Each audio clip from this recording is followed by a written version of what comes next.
Abra a Bíblia de vocês, Lucas capítulo 2.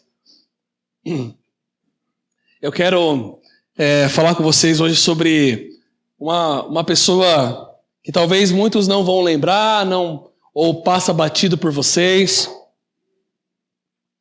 Brinquei com o Pedro que eu fiquei com um desafio enorme, porque a pessoa de quem eu vou falar um pouquinho sobre a amizade com Deus, a Bíblia só dá 10 versículos em toda a Bíblia sobre ela. Então eu tenho que extrair muita coisa, mas é realmente alguém que tem muito a agregar para nós. Eu quero falar sobre Simeão com vocês. Lucas capítulo 2, a partir do verso 25. Nós vamos meditar do 25 ao 35, tá bom? Quem achou, fala achei. Quem não achou, fala espera eu. Todo mundo achou, então vamos lá. Havia em Jerusalém um homem chamado Simeão. Ele era justo e piedoso e que esperava a consolação de Israel. E o Espírito Santo estava sobre ele. E fora-lhe revelado pelo Espírito Santo que ele não morreria antes de ver o Cristo do Senhor. Movido pelo Espírito, ele foi ao templo.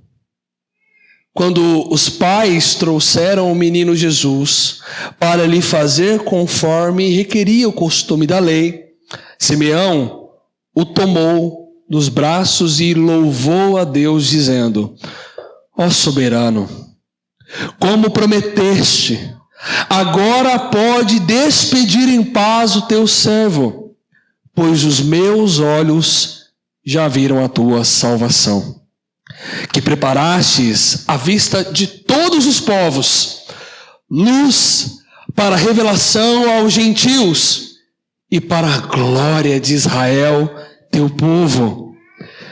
O pai e a mãe do menino estavam admirados com o que fora dito a seu respeito. E Simeão os abençoou e disse a Maria, mãe de Jesus: Esse menino será destinado a causar a queda e o soerguimento de muitos em Israel. E o seu sinal será um sinal de contradição. De modo que o que pensamos de muito coração será revelado. Quanto a você, uma espada atravessará a sua alma. Até aqui, irmãos. Eu quero orar com vocês. Papai, nós te agradecemos pela tua palavra nessa manhã. Espírito Santo, nós oramos para que o Senhor vivifique o nosso coração, a palavra do Senhor. Que o Senhor nessa manhã possa gerar em nós, ó Deus, a continuidade, como já foi orado aqui, daquilo que o Senhor está fazendo nesse lugar através dos nossos irmãos. Meu Deus, eu oro para que o Teu Espírito Santo fale tão claramente, Senhor. Abra o nosso entendimento, esclareça a nossa compreensão da Tua palavra e germine em nós, Senhor, em boas terras, uma palavra que gere frutos dignos de arrependimento. Que a Tua palavra nos transforme nessa manhã, que ela nos aproxime mais do Seu coração, que ela estenda a revelação ao nosso interior e nos faça Te amar, Senhor, como o Senhor deseja, e nos faça Te glorificar como o Senhor espera. Em nome de Jesus, fala conosco nessa manhã, em nome de Jesus, amém. Gente, vamos falar um pouquinho sobre Simeão.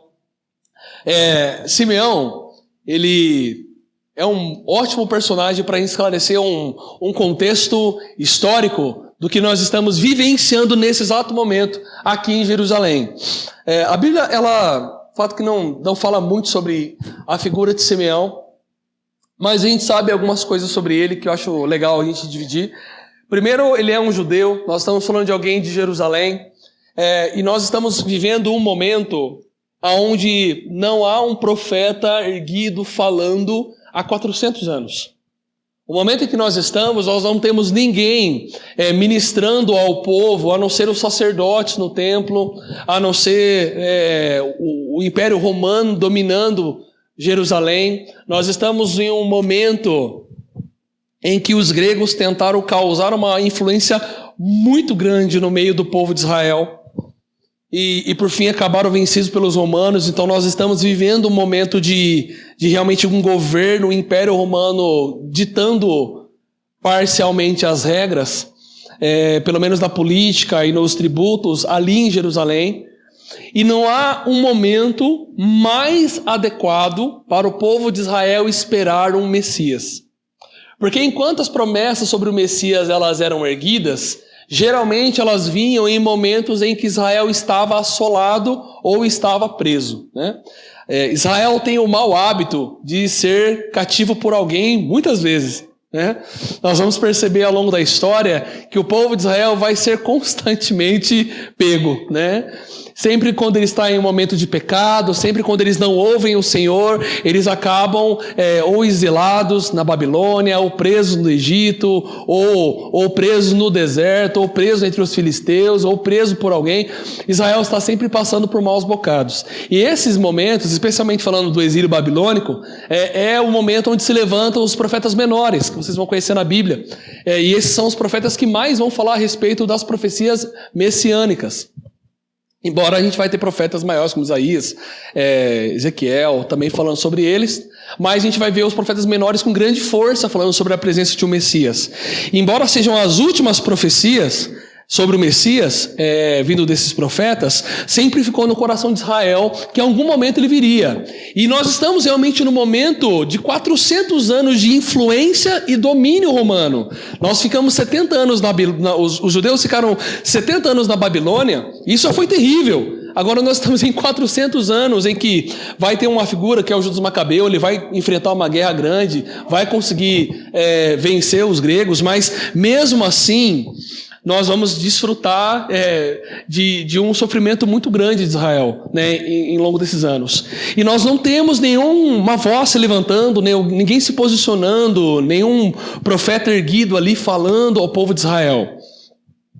E isso é muito ruim, né? Porque na falta do conselho do Senhor, né, na falta de profecia, o povo vai se corrompendo, o povo vai se perdendo, o povo vai se distanciando. E no momento que nós estamos, todas as gerações de profetas e sacerdotes que conviviam com profetas passaram, né? Embora Judas Macabeu, que é uma influência muito forte de guerreiro que vai batalhar nesses 400 anos, ainda assim a influência grega é muito grande. E o que acontece basicamente o que a nossa geração vai dizer: o mundo entrou na igreja, né? No caso, gregos entraram no meio dos judeus. Então o que vai acontecer é basicamente... Desculpa, vou me conter para cá. O que vai acontecer, desculpa aqui, irmãos, é que basicamente Israel vai estar influenciado, muito influenciado. Isso é muito ruim. Então, pessoal, por que eu estou falando esse pano de fundo para vocês? Porque além de nós não termos ninguém falando, nós estamos sofrendo uma alta influência. Então, os nossos sacerdotes sofrem influência. Os nossos mestres da lei sofrem influência política, né? Os nossos teólogos da época, que eram os fariseus, sofrem uma influência política. Então está todo mundo em um cenário em que, para não se dar mal, eles precisavam agradar Roma. Esse é o cenário que nós estamos convivendo. Mas, embora nós conhecemos o famoso 400 anos de silêncio, né, entre Malaquias até vir propriamente Mateus, essas 2 páginas da tua Bíblia, o fato de nós não ouvirmos sobre profecias desse período não quer dizer que Deus não tenha levantado pessoas. E Simeão é a grande quebra desse pensamento em que Deus não falou. Deus falou nos 400 anos. Deus só não publicou para a gente o que ele falou. Ou melhor, Deus não demonstrou os amigos que ele levantou nesse período, mas ele quis destacar um deles. E o único homem destacado em um período tão grande, onde a gente vai ver no mesmo período em outras épocas acontecendo tanta coisa no meio de Israel, nós vamos ver através de Simeão. E o que chama a atenção sobre Simeão é que nós estamos falando de um idoso, já é um senhor esperando o Senhor, né? Um senhor esperando o Messias aparecer. E quando ele presencia a cena de ver o Messias, isso choca Simeão, isso afaga a alma de Simeão. Isso traz para ele um cumprimento de sua própria existência. E eu quero falar sobre isso, irmãos. Eu quero falar sobre essa amizade silenciosa do Senhor na nossa vida. A amizade com Deus, irmãos, quando nós percebemos aqui com Simeão, ela é muito capturada por uma essência de esperança. Eu quero falar um pouquinho sobre a esperança da amizade com Deus. Simeão, ele vivia na expectativa do quê? Da consolação de Israel. A expectativa de Simeão é que Israel fosse consolada por quem? Pelo Messias. Então, quando nós lemos aqui ele falando que ele esperava a consolação de Israel, ele esperava aquilo que os profetas haviam dito: vai vir alguém, a gente está mal das pernas, nós estamos ruim demais, mas vai vir alguém que vai nos consolar. Nós estamos vivendo um período terrível, mas vai vir um consolo da parte do Senhor. E aí, quando a gente pensa sobre esse consolo, a esperança de Simeão era naquilo que Deus havia lhe dito. Essa esperança do consolo, ela era coletiva. Todo mundo esperava um consolo. Vou usar um exemplo. Vocês esperam Jesus voltar. Para o judeu, ele esperava ele vir, né? Então, o judeu estava igual a gente esperando Jesus voltar. Aparecer o nosso consolo. Aparecer o nosso Salvador. E aqui está o povo de Israel. Aqui, irmãos, a gente enfrenta um lapso importante de pensamento, que é: nós não conseguimos esperar no Senhor sozinhos. Por mais que eu e você queiramos que Jesus volte, você vive sua vida normalmente. E às vezes, de vez em quando o pastor lembra, ou você ouve uma canção, essa coisa volta à sua cabeça. Pô, Jesus vai voltar mesmo, olha só, nossa. E aí daqui a pouco sua vida volta ao trilho de trabalho, compromissos, e você vai vivendo como se aquilo fosse uma caixinha à parte da sua memória. E o fato é, irmãos, que Simeão não está vivendo com uma caixinha à parte na memória sobre como nós vivemos. Jesus vai voltar. Não havia uma caixinha separada na cabeça dele dizendo: em algum momento o Messias vem. O Espírito Santo gerou nele uma promessa. O Espírito Santo estava sobre ele. E isso quebra o nosso pensamento e quebra qualquer convicção de que Deus não estava falando nesse período. Deus não só estava falando, como estava sobre alguém. E a Bíblia destaca que Simeão é o único homem que o Espírito estava sobre ele. Nós vamos ver outras pessoas de Deus, como Isabel, enfim, mas a gente vai perceber que ali estava o Senhor sobre ele. E enquanto o Espírito estava sobre ele, havia uma promessa queimando sobre ele, que era a promessa de ver o Messias. Sabe, todos nós aqui temos a promessa de que Jesus vai voltar, mas talvez nenhum de vocês receberam a promessa de que vai ver em vida Jesus voltar. Alguém já recebeu essa promessa? Pedro, você em vida vai ver Jesus voltar. O Pedro lá com 100 anos, Jesus não voltou, talvez ele se frustre. Mas imagina só, Simeão. Nós estamos falando, irmãos, de são basicamente 7.000 anos de história, em que nós vamos ouvir pela primeira vez alguém dizendo que virá o Messias. Como um homem de 100 anos, talvez de 120 anos, na sua época recebe uma promessa tão profunda: você vai ver o Messias. É tão profundo quanto dizer para Abraão: você vai ter um filho. E a promessa de que Jesus viria nos seus dias gera a motivação de esperança para viver. Agostinho de Hipona, ele vai dizer o seguinte, que Simeão, embora idoso, já não estava mais querendo prolongar os seus dias, mas sim que se cumprisse a promessa. Ele nos ensina a amar mais que o cumprimento da nossa própria vida. Simeão, irmãos, ele não estava preocupado com quantos anos mais ele iria viver. Simeão não estava pensando: puxa vida, eu preciso fazer uma caminhada toda manhã para postergar isso daqui, né? Vai que eu não cuido de mim, eu quebro a promessa por minha culpa, né? Simeão não estava preocupado com a própria vida. O texto vai dizer claramente que ele não estava interessado. O que ele estava preocupado era sobre a promessa do Senhor. Simeão não estava interessado se a sua vida teria uma longa vida, uma longa jornada ainda pela frente. Ele estava preocupado se ele veria o Messias. E sabe, irmãos, a verdade é que a fé é o grande espelho da nossa esperança pelo Senhor. A fé, como Hebreus 11:1 vai nos dizer, ela é a certeza das coisas que se esperam e a prova das coisas que não se veem. Eu e você, irmãos, no estado em que nós estamos agora, nos encontramos exatamente como Simeão. Nós carregamos uma promessa: eu estarei convosco todos os dias até a consumação dos séculos. O Espírito do Senhor está sobre nós e Ele nos ungiu. E nesse momento nós estamos como Simeão. Mas o fato de Deus dizer para você por meio de Jesus que Ele estaria com você e o seu Espírito estaria conosco, te faz esperar por Ele além da própria vida? O grande reflexo de um amigo de Deus é como ele espera o dia do Senhor.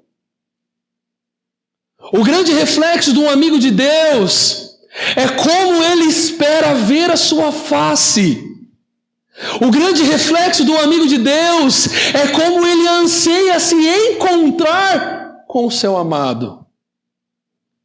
Sabe, irmãos, o Evangelho de João vai narrar de uma maneira totalmente diferente dos outros 3 evangelhos a experiência da vida de Jesus. João estava focado na divindade de Jesus. O objetivo de João em seu evangelho era destacar que ele realmente era Deus. E quando ele termina o evangelho, ele termina dizendo: e esse Jesus fez muito mais coisa que nem está em nenhum dos evangelhos. Ele fez várias coisas que ninguém contou, mas eu vi. E quando nós vemos, anos depois, no período de 75, João sendo exilado em Patmos, aprisionado, tentou ser queimado, não queimou, foi exilado em Patmos. E ali em Patmos o Senhor se revela para ele mais uma vez, já com cabelo branco, olhos como chama de fogo, pés de latão, brilhando e reluzindo, no meio de 7 castiçais. João, velho também, está vendo um amigo de novo. Sabe aquele que ele disse: eu fui aquele que ele amou. E aqui está João velho vendo aquele que ele disse que o amou. E quando João o vê, ele não vai até Jesus e dá um abraço apertado, ele não vai até Jesus e dá um aperto de mão, conta uma piada. Ele cai como morto. Ele cai como morto. E a expressão de cair como morto de João, para muitos de nós, é uma expressão de espanto, de susto. Para mim é uma expressão de saudade. Para mim é uma expressão de saudade. Quando nós vemos João caindo aos pés do Senhor, eu vejo um homem totalmente quebrado. A motivação de viver está à sua frente. E essa é a mesma essência que nós enxergamos Simeão. A razão de viver nasceu. A razão de viver nasceu. E Simeão, diferente de nós, não precisava ver Jesus crescendo. Talvez Simeão poderia pedir ao Senhor: Senhor, agora que os meus olhos viram o Messias, não estou tendo mais ninguém aqui que está com o Espírito sobre ele. Por que o Senhor não faz de mim o profeta que vai conduzir Jesus? Por que Simeão não pediu: Senhor, já que o teu Espírito está sobre mim, por que o Senhor não me usa para ser um mentor do Messias? Por que o Senhor não me faz ser usado para conduzir até o momento em que ele assumir o trono em Jerusalém? Eu prometo, eu consigo preparar ele direitinho. Não, irmãos, a fé é a certeza da coisa que se espera. O Messias, aos olhos de Simeão, não precisava da sua orientação. Deus trouxe a esperança de Israel. Embora os seus olhos dormiriam diante de um império romano governando, ele tinha a convicção: ele é o Messias. Nós não precisamos ver os seus feitos, eu não preciso ver os seus sinais, eu não preciso ver os prodígios para crer que Ele é. Ver alguém no meio de fraldas me é suficiente. Ele é o Messias. Eu posso morrer, Sabe, irmãos, eu e você talvez queremos muito uma jornada de ser amigo de Deus, mas quanto há de expectativa por ver a sua face em seu coração? O quanto você espera pelo dia do Senhor? Nós vivemos em um cenário de dúvidas e divisões escatológicas tão grande, em que muitos de nós, talvez você, tem medo do dia do Senhor. Quantos de nós já não ouvimos assim, meu Deus, se a gente passar pela grande tribulação, ô Senhor, não deixa não, Jesus. Não deixa não, tem que ser arrebatado antes, Senhor. Quantos de nós não ficam assim, meu Deus do céu, anticristo, ai meu Deus. Ai, a marca da besta, ai meu Deus. Aí lança alguma coisa nova, né? Agora Black Mirror veio com um episódio em que colocava um chipzinho na cabeça das pessoas, as pessoas ficavam assim. Minha mãe falou assim, meu Deus, eu jamais vou pôr isso na minha cabeça. E a gente fica assim, a gente fica preocupado, meu Deus, se vier, ai meu Deus, o que vai vir agora? Irmão, sabe qual que é a verdade? Os amigos de Deus estão pouco se importando se vão ou não vão passar pela grande tribulação. E se passar por ela, aproxima o dia de vê-lo, passariam alegres, passariam jubilantes, porque pouco importa as dores leves e momentâneas dessa era presente. O que importa para os amigos de Deus é vê-lo. A questão é, nós convivemos com um cenário evangélico tão repleto de medo e insegurança sobre estes dias e os dias que estão por vir, que minamos e perdemos a essência da esperança. É o nosso amado que vem. E se alguns creram e decidiram morrer sem nem mesmo ver as suas obras, porque nós que o veremos em glória não podemos esperar com tanta expectativa. Mas da mesma forma, a amizade com Deus, quando tem o pano de fundo da esperança, da expectativa, do desejo de ver o Senhor, sempre carregará o desfrute da revelação. Sabe, irmãos, existe uma coisa muito interessante que acontece na vida daquele que espera.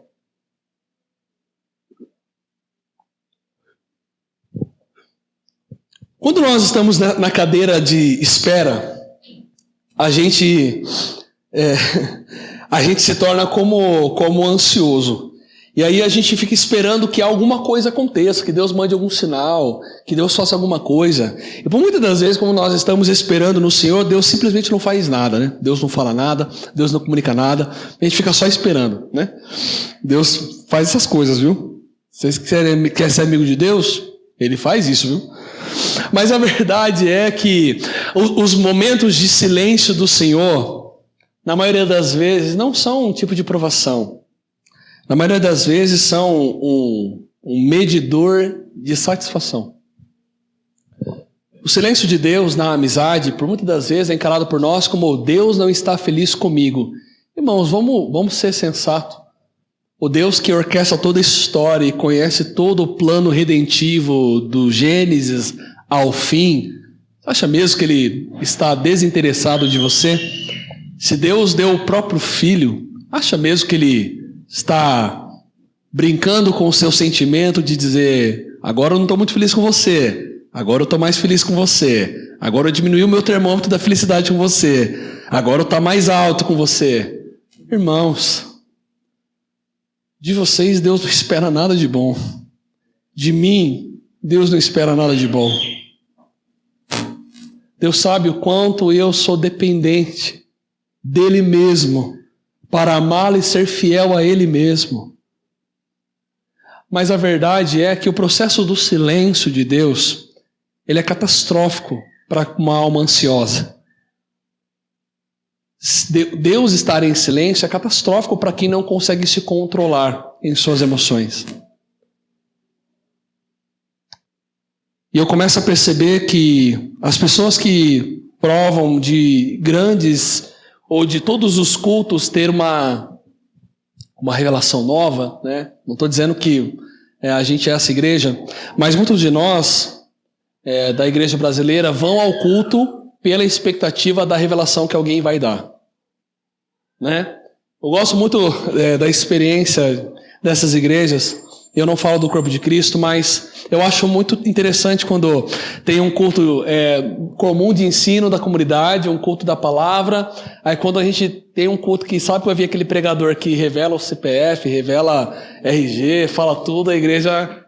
O que faz com a igreja? A igreja lota, né? Porque a expectativa da revelação, ela é maior que a expectativa da espera. Porque a expectativa do silêncio de Deus, ela é inexistente. Ninguém espera que Deus fique em silêncio. Mas você só cresce quando Ele está. Então a gente não está muito preocupado em crescer. A gente está preocupado em ser afagado. E o afago da igreja são revelações. Mas deixa eu falar uma coisa para vocês. Deus não está contra revelações. Mas todas as vezes que Deus se revela, te torna incapaz de permanecer igual. Deus não é contra revelações, muito pelo contrário. Mas todas as vezes que Deus se revelar para você, meu amigo, é impossível que se Ele se revelou a você, você permaneça do mesmo jeito. Às vezes nós achamos que quando nós recebemos uma palavra, poxa, aquilo é um motivador, tá? Fala, pô, e aí, você vem para esse período, uau. E nós vamos ter, imagino que Deus quer tocar, quer falar conosco, quer nos chacoalhar mesmo, quer nos encher. Mas irmãos, não estou falando sobre o encher, sobre o toque, ou só sobre a unção. Eu estou falando sobre a revelação de Jesus. Quando os discípulos estão ali, reunidos em uma mesma mesa, esperando a promessa de Jesus ressuscitar, e quando Jesus atravessa uma parede e fala, paz seja convosco, a Bíblia vai dizer que Jesus precisa falar 2 vezes. Eu penso que a primeira vez foi um silêncio. Aí todo mundo ficou se olhando assim, pôs a mão na boca, um olhou para o outro, e Jesus fala, paz seja convosco. E a Bíblia vai dizer que eles muito se alegraram. E sabe, irmãos, o fato é que quando Pedro sai dessa revelação, sai desse encontro com o Senhor de revelação, a atitude de Pedro não é mais a mesma. Aqui nós saímos de um homem que estava extremamente chateado com negar Jesus 3 vezes. E agora nós passamos por um Pedro pregando o evangelho em alto e bom tom para todo mundo ouvir.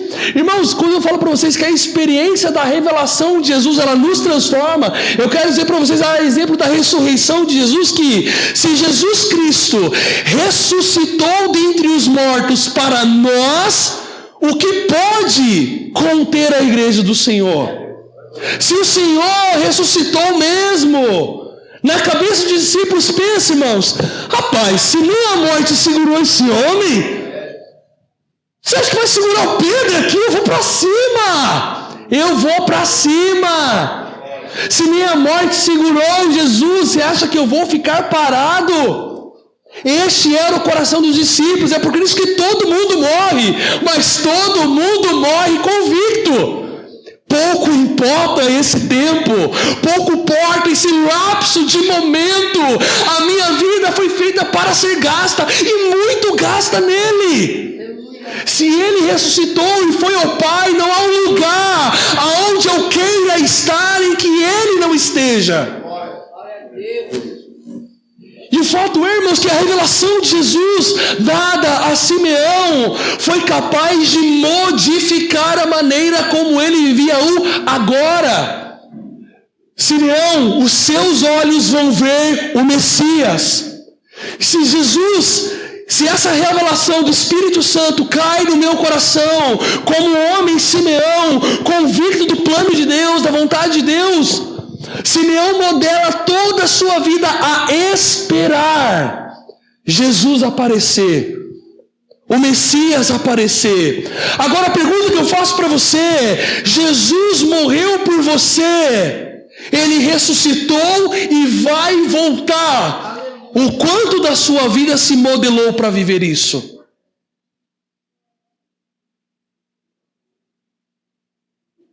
O quanto da nossa vida se moldou para viver esse dia? Será que nós apenas deixamos de fazer algumas coisas Será que nós apenas abandonamos algumas práticas que nós achávamos que não era muito legal, que o teu líder acha que não é muito bacana para você agora? Será que nós resumimos a vida cristã a não fazer algumas coisas, a não tomar algumas decisões, a deixar de tomar algumas atitudes, ou andar de um certo jeito, ou falar de uma maneira específica, ou se vestir de uma maneira mais adequada? Será que é esse o resumo que Simeão está falando? Meus irmãos, o que eu quero dizer para você é que se Jesus abrir os seus olhos com a revelação de quem Ele é, somos incapazes de viver a experiência vida da mesma forma. Tudo que faço, como me envolvo, para onde eu vou, como me movimento, não é mais sobre mim. É apesar de mim. É por Ele. Irmãos, nós temos um enorme problema para lidar, que é o esquecimento do que Jesus fez, que é o esquecimento da onde Jesus te tirou. Para por um segundo e pensa essa frase comigo. Da onde Jesus tirou você? Da onde Jesus tirou você?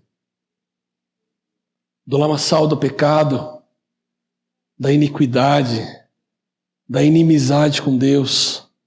Da onde Deus te tirou? Às vezes a gente esquece isso. Às vezes nós esquecemos quem nós éramos sem Deus. E passamos a entrar em um cenário em que eu posso fazer tanta coisa por mim mesmo. Eu posso viver a minha vida tão para mim, tanto para a minha profissão, tanto para a minha casa, tanto para os meus filhos. Eu posso viver a minha vida tanto para os meus compromissos. Eu posso viver a minha vida normalmente. Irmãos, preciso te falar uma coisa. Se esse é o teu pensamento, você está bem longe da decisão de ser um amigo de Deus. Teresa de Ávila fala uma frase, talvez alguém já tenha dito ela aqui. Ela vai falar assim que certa vez ela estava cavalgando e ela cai do cavalo. Eu conto muito essa frase na igreja.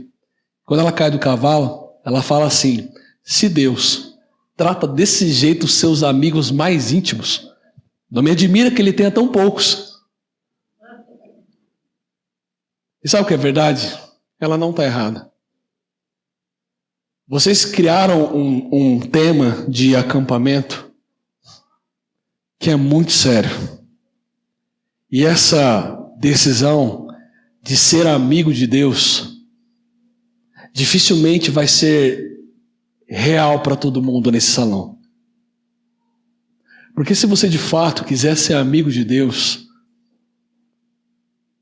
você não poderá ter um problema com o sofrimento. Você não poderá ter um problema com a perseguição. Se você quiser ser amigo de Deus, você não poderá ter um problema com o pecado. Você não poderá ter um problema com essa geração. Você não terá como ter um problema com opiniões. Se você quiser ser amigo de Deus, você precisará aprender a esperar. E esperar muitas vezes. Se você quiser ser amigo de Deus, você vai ter que aprender a lidar com as tribulações. Porque os amigos de Deus são as pessoas mais semelhantes a Ele. Se Deus não poupou seu próprio Filho para cumprir o seu propósito, não poupará quem quiser contribuir com Ele. Mas a verdade é que, como Paulo bem disse, se Deus é por nós, quem, irmãos? O quê? Que geração, que angústia, que dor, que reclamação, que problema será contra nós? Pois por amor a Cristo somos entregues à morte todos os dias. Mas os nossos sofrimentos leves e momentâneos estão produzindo para mim, estão produzindo para você uma glória imensurável que em breve há de ser revelada. O que será contra nós? Será a fome? Será a peste? Será o Covid? Será a enfermidade? Será a idade? Será a geração Z? Será o quê? O que será contra nós?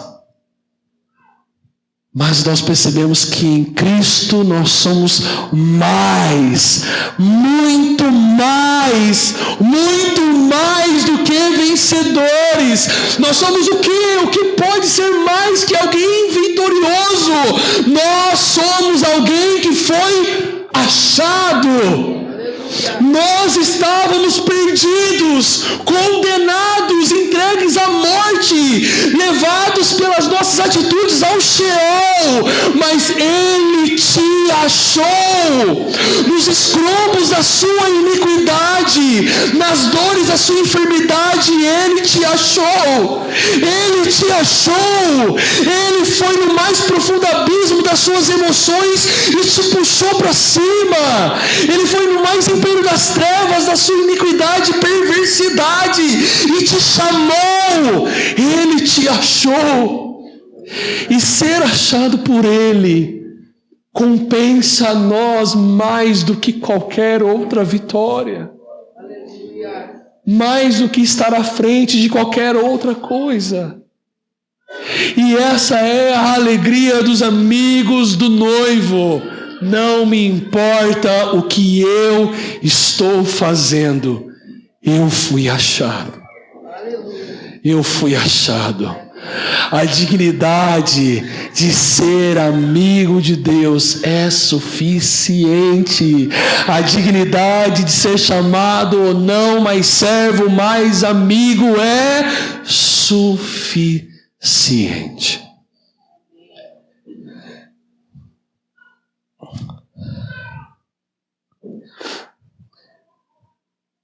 A C.S. Lewis vai dizer que Simeão tinha olhos treinados pela fé. E esses olhos treinados pela fé são os únicos que reconhecem o eterno escondido no temporal. Irmãos, já parou para perceber que ele viu um bebê e chamou ele de Messias?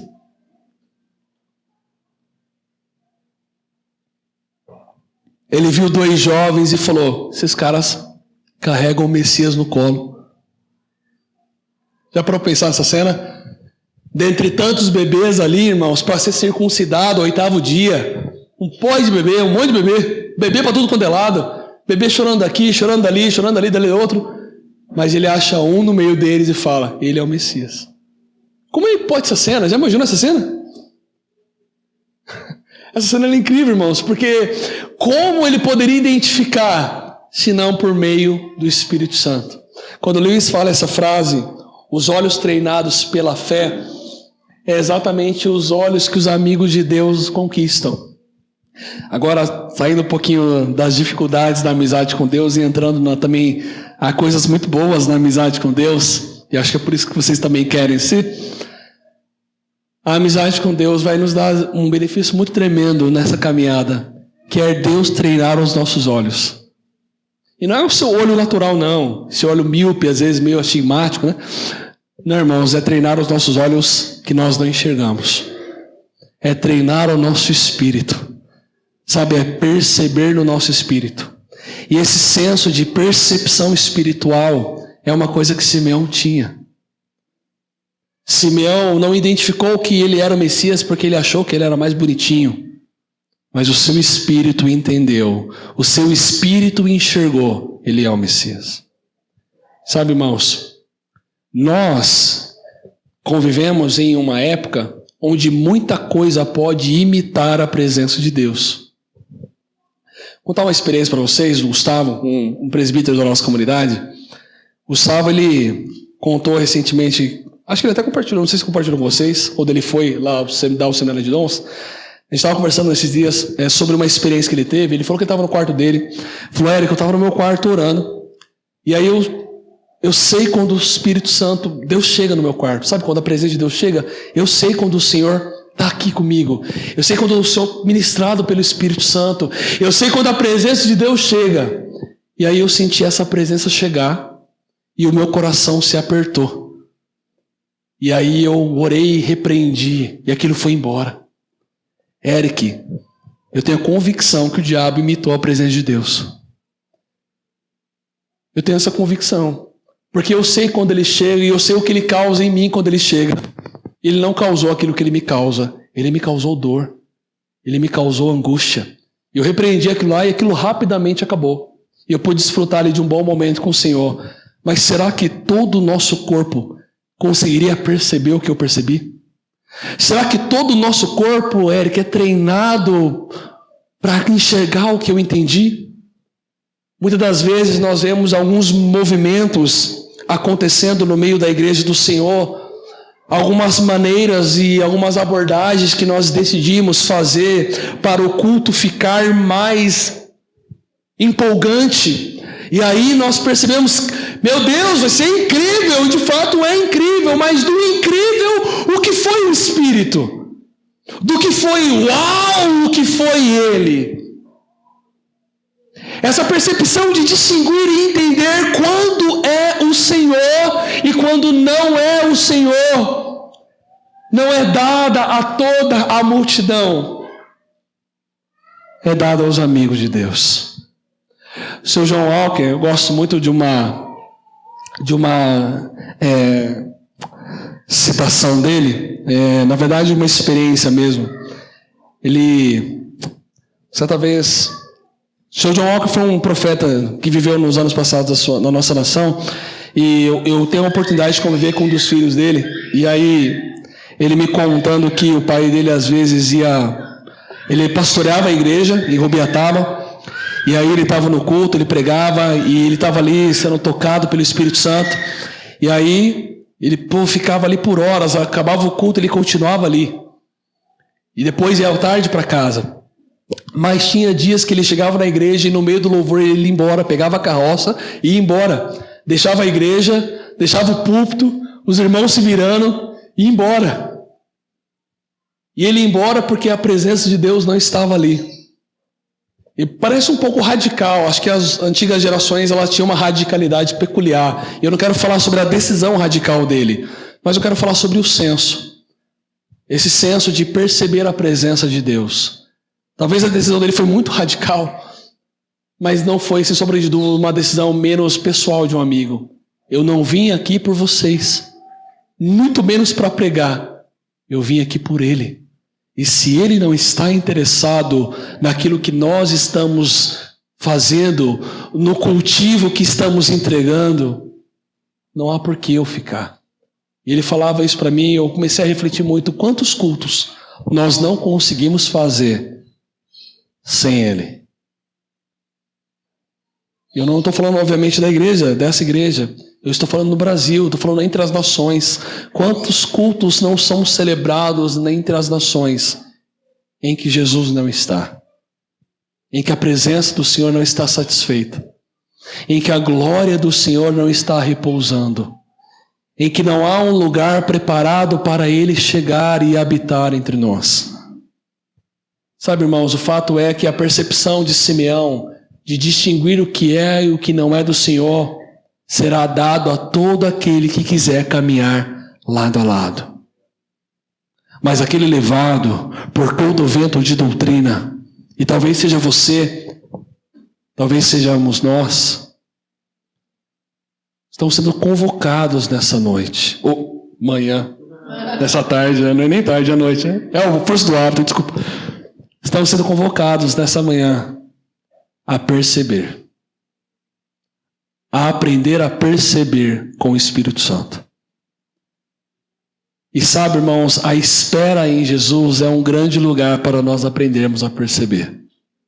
A espera de Simeão foi fundamental para ele aprender a perceber. E a pergunta que eu faço para vocês é: nós estamos percebendo o Espírito? Nós estamos percebendo quando o Espírito chega, nós estamos percebendo quando Ele vai, nós estamos percebendo o que Ele está dizendo, nós estamos obedecendo e nos movendo ao que Ele está dizendo. Qual é o nível de interesse que você e eu temos dado para a voz do Espírito Santo? Qual que é o nível de ousadia que você e eu temos dado ao Espírito Santo? Francis Chan vai falar no livro O Deus Esquecido, falando sobre o Espírito Santo, que o grande desafio da nossa geração, ele escreveu esse livro há uns 20 anos atrás, é esquecer que o Espírito é digno de ser ouvido. E se há um consolo para nós agora, é Ele. Agora, se a nossa geração chama o Espírito Santo de um Deus esquecido, por quem nós estamos sendo consolados? Se o Espírito Santo já não é mais o consolo do seu coração, da nossa igreja, entre nós, quem nos consolará? Se o Espírito de Deus não queimar o nosso coração e nos direcionar, quem vai? Será a sua dor? Será a sua angústia?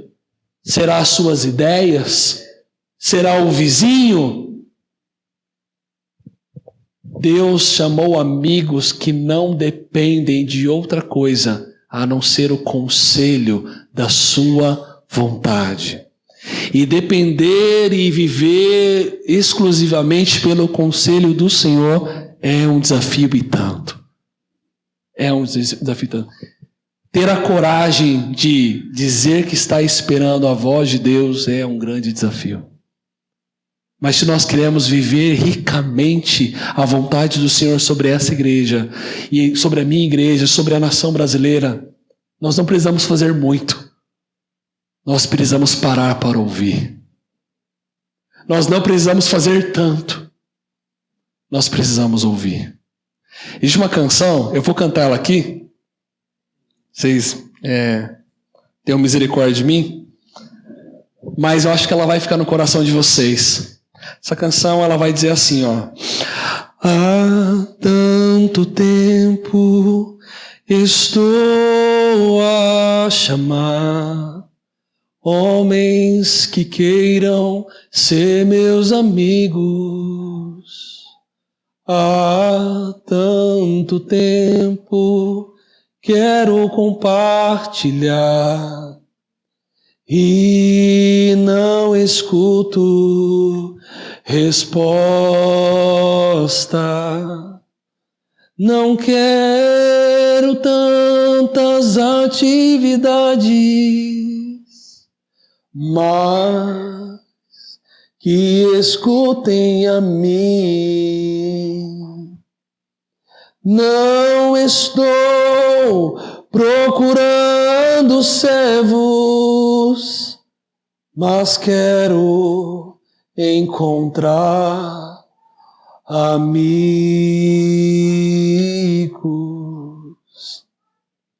Essa canção, ela fecha esse tema da minha pregação. Reduz minha vergonha e foca na canção. E havia uma canção, chegamos encaminhando para o final, a canção de Simeão. Na história da igreja, vocês estão entendendo aqui, irmãos? Está fazendo sentido para vocês? Estão comigo ainda? Estão acordados? Estão com fome? Peguei. Havia uma canção, e essa canção ela fica famosa na história, que é a canção de Simeão. No latim ela é conhecida como Nunca Dimittis. Obviamente eu não sou tão bom assim em expressar hebraico, talvez o Pedro e os teólogos da igreja falem melhor e me corrijam errado. Mas essa canção, ela é chamada o Cântico de Simeão. E o Cântico de Simeão é: agora, Senhor, podes despedir o teu servo em paz, segundo a tua palavra, porque os meus olhos viram a salvação que preparastes em face para todos os povos, luz para iluminar as nações e glória para Israel. Isso é uma canção. Edith Wright e Calbart vão concordar que este cântico, ele é um sinal que quebra a velha para o início da nova aliança. Era o Messias chegando ao fim da expectativa e agora o início da realidade redentora. Ele via Simeão como o último dos profetas que de fato estavam cheios do Espírito Santo. E agora abrindo espaço para outros amigos de Deus serem cheios também. Agora, Senhor, despede o teu servo. Simeão está ensinando que a verdadeira paz vem de encontrar Jesus. Embora se tornou habitual para nós dizer, paz do Senhor, irmão. A pergunta que eu faço para a sua alma é, você está cheio de paz? Porque o encontro com Jesus e a caminhada, embora difícil e árdua dos amigos de Deus, ela pode ser cheia de muitos desafios, mas ela não vai ser ausente de uma coisa, paz. E a pergunta que pode ser um termômetro da sua alma nessa manhã é, você está em paz? A paz de poder viver sem se preocupar. Isso é tão difícil para a nossa geração e nela reside a necessidade de nos encontrarmos com Jesus todos os dias. O cântico continua, porque os meus olhos viram a tua salvação. A verdade é, irmãos, que quando ele viu um bebê, ele viu a salvação de todo Israel. E, como diz um irmão da minha igreja, pasme. Simeão viu um cumprimento escatológico em Jesus também. Porque aqui nós não estamos vendo luz para Israel. Nós estamos vendo luz para todas as nações.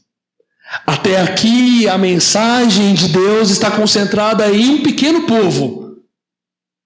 Mas a vida de Jesus abre portas para eu e você chegarmos também.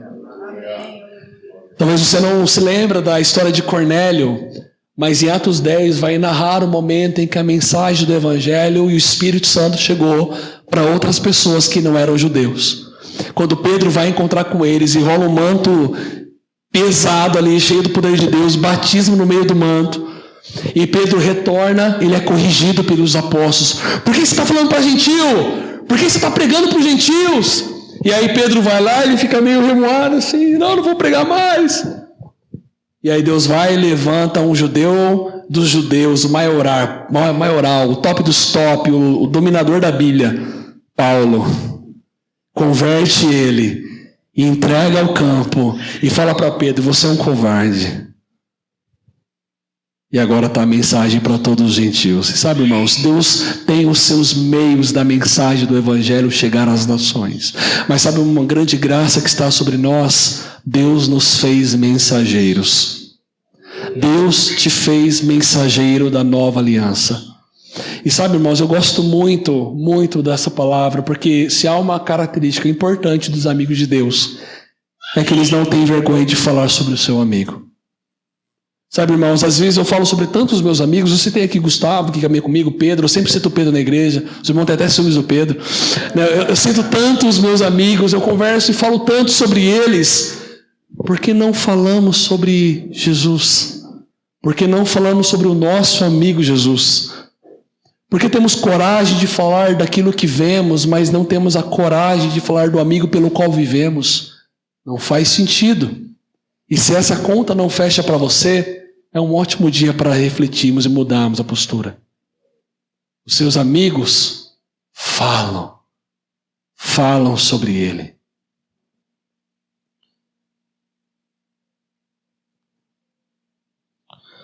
Mas ele é aquele que está preparando luz para todos os povos. Deus preparou sua salvação à vista de todos. Jesus veio para ser visto, crido e proclamado entre as nações. A amizade com Deus, irmãos, vai também nos preparar para a contradição. Quando Simeão percebe que esse homem, esse Deus, será pedra de tropeço, pedra de contradição, mas Maria, a sua alma, será cortada ao meio. O que Simeão está distinguindo ao ver Jesus não é o que nenhum outro homem esperava. Quando Jesus cresce, havia alguma expectativa. Quando Jesus entra em Jerusalém, todo mundo com seu ramo ali, Hosana, Hosana, Hosana, era Jesus entrar e subir no trono. Talvez bater na cara de alguém e entrar no trono. Mas Jesus não entra no trono, ele denuncia.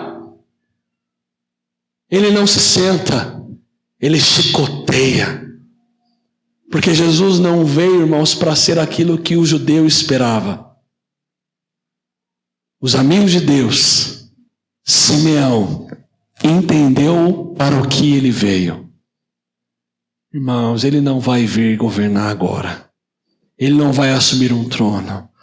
Não sem antes levantar todos os povos. Ele vai ser pedra de tropeço para aquele que não está vivendo a sua vontade. Mas Maria, os seus olhos vão ver Jesus ser transpassado. A sua alma será cortada ao meio. Mas ele cumprirá o propósito. Sabe, irmãos, embora existam pregações genéricas sobre Deus, os amigos de Deus têm uma pregação peculiar. Aquilo que Deus está falando. As gerações têm se habituado, talvez até o ChatGPT pregue. Mas os amigos de Deus têm uma pregação pessoal, que é a voz de Deus. Sabe, irmãos, esse é o grande diferencial da noiva do Senhor. Não pregar aquilo que todos estão pregando, mas falar aquilo que Ele está dizendo. Amém, irmãos? Isaías 8, 14 e 15 vai nos dizer que a profecia que Simeão está contando aqui, pedra de tropeço, Isaías vai chamar rocha de escândalo. Ambos os textos estão apontando para a mesma coisa. Jesus tem um plano e ele não é igual para todo mundo. Jesus tem um propósito e ele não vai estar claro para todos. Deus não fará coisa alguma sem antes revelar aos seus profetas.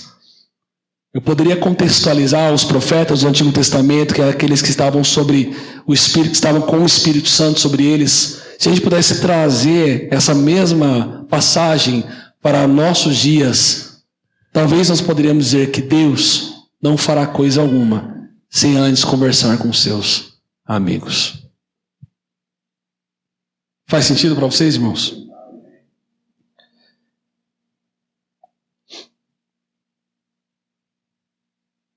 A missão de Jesus, ela não é política. A missão de Jesus, ela é redentiva. A sua presença não revela atividades, ela revela o coração. Não há lugar para máscara diante dele. Não há lugar para superficialidade diante dele. Não há lugar para vislumbre diante dele. Só há lugar para convicção. Se você quer ser um amigo de Deus, entenda que o Senhor está te chamando para um lugar profundo. E para concluir, se o louvor quiser subir, eu quero falar sobre o seu testemunho. Após ver Jesus, Simeão se tornou testemunha. Simeão é a primeira testemunha que pode dizer realmente eu reconheci e entendi. Além de seus pais, é claro. Mas Simeão é a primeira pessoa de fora que está chegando e enxergando e recebendo o testemunho de Jesus. Para Simeão a vida poderia acabar, irmãos.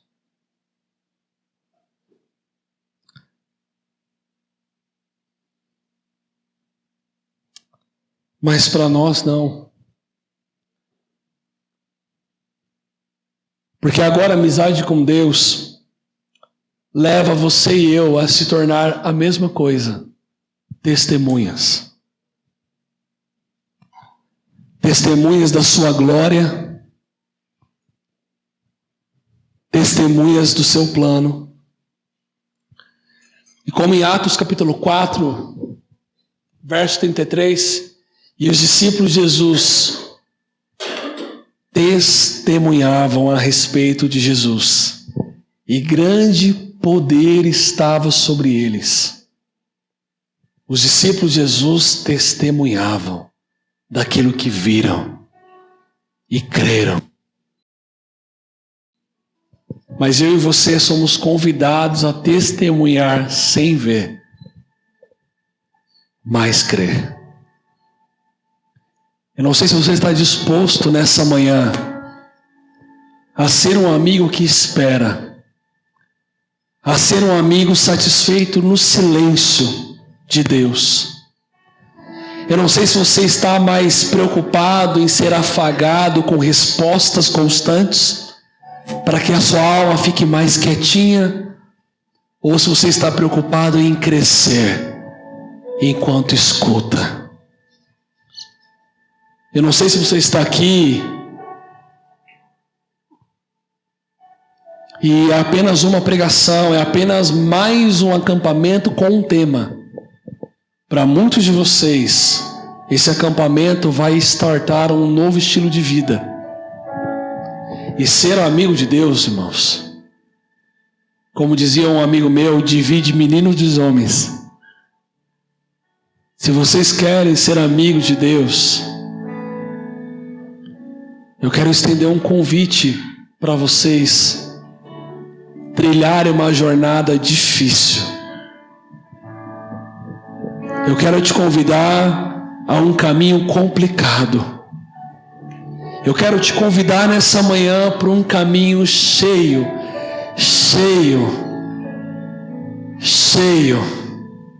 de confiança. Eu quero te convidar nessa manhã também para um caminho cheio de testemunhos. Um caminho cheio de glória. Eu quero te convidar para um caminho de olhos treinados pelo Espírito para ver. Se você quer esse estilo de vida, se você quer viver dessa forma, eu estou convidando um povo que não vai querer compartilhar o seu coração com Jesus, mas vai querer que Jesus compartilhe seu coração com você. Se eu estou falando de você, fica de pé no teu lugar. Eu quero orar com você. Se Jesus está te convidando,